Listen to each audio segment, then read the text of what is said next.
Mukunda first ever factory outlet mega వడ్డానం sale. Zero making charges. అన్ని Mukunda branches లో లభించును. నమస్తే జ్యోతి గారు. నమస్తే జ్యోతి గారు, మహాచండి యాగాలు అవి చేస్తూ ఉంటారు. అది నవరాత్రుల్లో చాలా ప్రాముఖ్యంగా చెప్పుకుంటారు. మరి దాని గురించి చెప్పండి. మనకి భయం అనే మాట ఉంటుంది. భయము అంటే అది మనెవరికి ఇష్టం ఉండదు, అంతే కదా. అసలు ఏది భయం, భయం అంటేనే పారిపోతాం. భయం అంటేనే భయం. ఈ భయం వద్దు, కానీ భయం అన్నది ఉండాలి లోకంలో. ఆ భయం ఉంటేనే, మనం భయపడితేనే కొన్ని పనులు సక్రమంగా చేస్తూ అంటారు కదా, భయం భక్తి ఉండాలి అని. అంతే.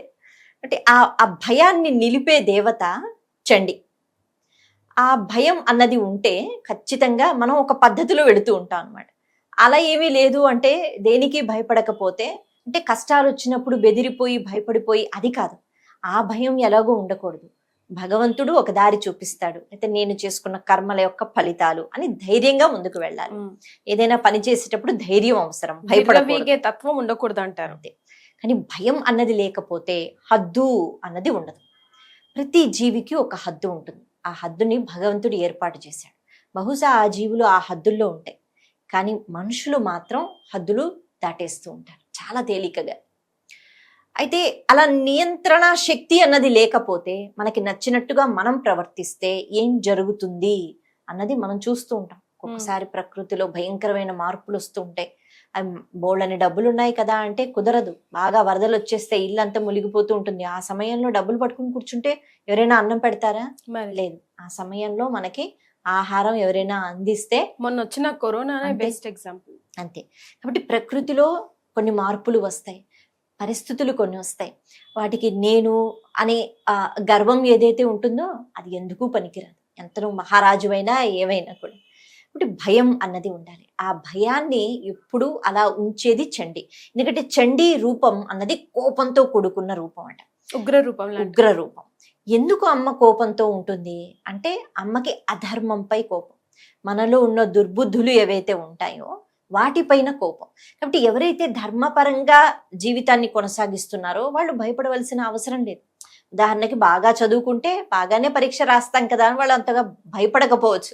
ఏమి చదువుకోని వాళ్ళకే భయం, ఏ ప్రశ్న వస్తుంది, నేను రాయగలుగుతానా లేదా. అలాగే మళ్ళీ ఆ ఫలితాలు వచ్చే వరకు భయం, బాబోయ్ పాస్ అవుతానా లేదా అని. అంతా చక్కగా రాసిన వాళ్ళకి భయం ఉండదుగా. అంటే ధర్మంతో ఎవరైతే ముందుకు వెళుతున్నారో వాళ్ళు భయపడవలసిన అవసరం లేదు. కానీ ఆవిడ ఉంది నియంత్రించటానికి అన్న విషయం తెలుసుకుంటే, అధర్మంగా ఎవరైతే చెలరేగిపోతుంటారో వాళ్ళకి అమ్మ శిక్ష వేస్తుంది. అలా శిక్ష వేసే రూపం చండీ రూపం. అందుకే ఉగ్ర రూపం, కోపంతో కూడుకున్న రూపం. అటువంటి కోపంతో కూడుకున్న రూపానికి సంబంధించి చండీ యాగాలు, హోమాలు ముఖ్యంగా నవరాత్రుల్లో ఖచ్చితంగా చేస్తారు. చిన్న ఆలయమైన పెద్ద ఆలయమైన చాలా మంది ఇంట్లో కూడా చేసుకుంటూ ఉంటారు. కాకపోతే ప్రక్రియ అన్నది కొంచెం పద్ధతిగా నియమ నిబంధనలతో చేసుకోవాలి కాబట్టి చాలా జాగ్రత్తగా చేసుకోగలిగితే అద్భుతం. ఆ చండీ యాగం చేసినప్పుడు అమ్మని మనం ఏం కోరుకుంటున్నాము అంటే, అమ్మ నువ్వు కోపం తగ్గించేసుకో అంటే కుదరదు. అమ్మ కోపంతోనే ఉండాలి. కాకపోతే ఆ కోపం మనలో ఉన్న రాక్షసత్వం పైన ఉండాలి, మనల్ని మార్చేటట్టుగా. తల్లి కూడా ఒక్కొక్కసారి కోపంతో పిల్లల మీద అరుస్తుంది, లేకపోతే ఒక దెబ్బ వేస్తుంది.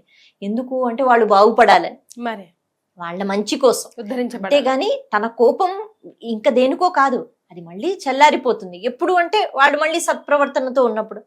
ఆ చిన్న ఉదాహరణ. కాబట్టి అమ్మ కోపంతో ఉండి మనల్ని ఒక మంచి దారిలోకి నడిపిస్తుంది. అది చండీ తత్వము. ఆ తత్వాన్ని అర్థం చేసుకోగలిగితే, అమ్మో తప్పు చెయ్యకూడదు, తప్పు చేస్తే అమ్మ శిక్ష వేస్తుంది. అంటే ఆ నిదర్శనం. ఆ హోమం చేస్తున్నప్పుడు, ఆ హవిసలు ఇస్తున్నప్పుడు అమ్మ నువ్వు చాలా జాగ్రత్తగా చూసుకో. ఎందుకంటే మేము తప్పులు చేస్తూ ఉంటాం కదా, మా వల్ల కాదు ఎప్పుడు బుద్ధిగా ఉండటం, అందుకే నువ్వు నియంత్రించు అని కోరుకోగలగాలి. అటువంటప్పుడు అమ్మ మనం పొరపాటున అంటే తప్పు దారిలోకి వెళ్ళిపోతున్నా పట్టుకుని లాగి మనల్ని కూర్చోబెడుతుంది. అటు కాదు ఇటు అని చెప్తుంది. కానీ బయట ఉన్న వాళ్ళు మనకు అది చెప్పలేరు. మనం వెళ్ళే మార్గం మన ఎంత సొంత వాళ్ళైనా, తల్లి తండ్రి అయినా, భార్యాభర్త అయినా చెప్పలేము. ఎందుకంటే ఆ మార్గంలో ఏముంటాయి అన్నవి పతనం అయిపోయేటట్టుగా వాళ్ళకి కనిపించదు, అమ్మకి కనిపిస్తుంది. అందుకే ఈ కోపంతో కూడుకున్న రూపం యొక్క ఆరాధన మనం అందరం చేసుకోవాలి.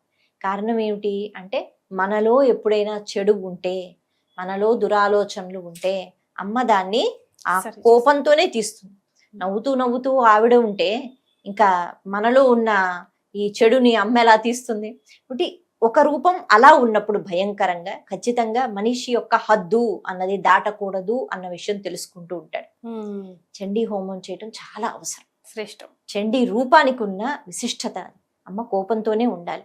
అలా కోపంతో ఉంటే అధర్మం అన్నది ఉండకుండా ఉంటుంది. జ్యోతి గారు, ఇప్పుడు చండీ యాగం లాగే దుర్గా సప్తశతి కూడా వింటూ ఉంటాం కదా, దాని గురించి ఒకసారి వివరించరా?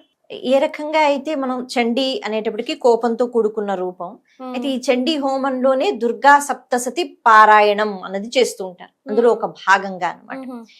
అయితే అందులో దుర్గా నామానికి సంబంధించి దుర్గా అన్న వెంటనే దైత్యనాశనం, రాక్షసత్వం నిర్మూలిస్తుంది కాబట్టి ఆ నామాలకి సంబంధించి ఓల్డ్ అన్ని శ్లోకాలు ఆ పూజ అన్నది అలా ఉంటుంది. వీటన్నిటికన్నా ముందు అర్గళా స్తోత్రం అన్నది చదువుతూ ఉంటారు. ఆ అర్గళా స్తోత్రం చేసి అప్పుడు ఈ దుర్గా సప్తశతి పారాయణం చేస్తూ ఉంటారు. రకంగా చండీ హోమం. అయితే అర్గళ అంటే ఇది వరకు మనకి పాత ఇళ్లలో అంటే ఇప్పటికీ కూడా పల్లెటూరులో తలుపు ఇలా వేసేసి అడ్డంగా ఒకటి పెడుతూ ఉంటారు, ఒక పెద్ద ఇనుప దీని లాంటిది. అదేంటంటే అడ్డుకుంటూ ఉంటుంది, బయట నుంచి ఏమీ లోపలికి రాకుండా. ఈ అర్గళ అనేటప్పటికి దాని అర్థం ఏమిటి అంటే మనం ఇక దుర్గా సప్తశతి అంటే దుర్గాదేవిని ఆరాధించడానికి కూర్చుంటున్నాం, ఆ పారాయణం చేస్తున్నాం, లేకపోతే చండీ హోమం చేస్తున్నాం. ఆ భక్తి శ్రద్ధలతో అలా చెయ్యగలగాలి అంటే బయట నుంచి ఇతరత్ర ఏ ఆలోచనలు లోపలికి రాకుండా ఏ రకంగా అయితే ఇది అడ్డుగా ఉంటుందో ఆ రకంగా అర్గళ అనేటప్పటికీ ఆ స్తోత్రం చదివి అమ్మవారిని మళ్ళీ అడగాలి. అంటే భక్తి కావాలన్నా అమ్మనే అడగాలి. అమ్మ మా మనసు అటు ఇటు ఆలోచించకుండా చాలా జాగ్రత్తగా నీ పూజ చెయ్యగలగాలి అంటే మళ్ళీ అది అమ్మనే అడగాలి, అంతే కదా, ఎందుకంటే మన వల్ల కాకపోతే. కాబట్టి అర్గళా స్తోత్రం అన్నది చదువుకున్న తర్వాత అప్పుడు దుర్గా సప్తశతి అన్నది చేస్తూ ఇలా ఈ హోమాలు యాగాలు. అయితే చండీ హోమం అందరం చేయించుకోగలము లేదు, కానీ ఎక్కడైనా జరుగుతోంది అంటే ముఖ్యంగా ఈ నవరాత్రులలో వెళ్ళి అక్కడ కూర్చుంటే కాస్తసేపు అయినా కూర్చుంటే ఆ శ్లోకాలు లేకపోతే ఆ మంత్రాలు విన్నా చాలా చక్కని అనుగ్రహం ఉంటుంది అని చెప్తారు. ఎందుకంటే ఆ భావనే ఆ భావన చాలా ముఖ్యం.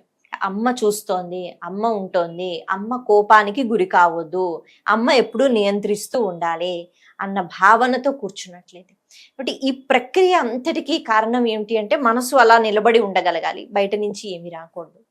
అంటే ఆ విషయాన్ని కూడా అమ్మని మనం అడుగుతూ ఖచ్చితంగా ఈ చండీ యాగాలు అన్నవి మనం ఇంట్లో చేయించుకోలేకపోయినా అందులో పాలు పంచుకోవాలి. అలా పాలు పంచుకున్నట్లయితే ఖచ్చితంగా బుద్ధి అన్నది బాగుపడుతుంది.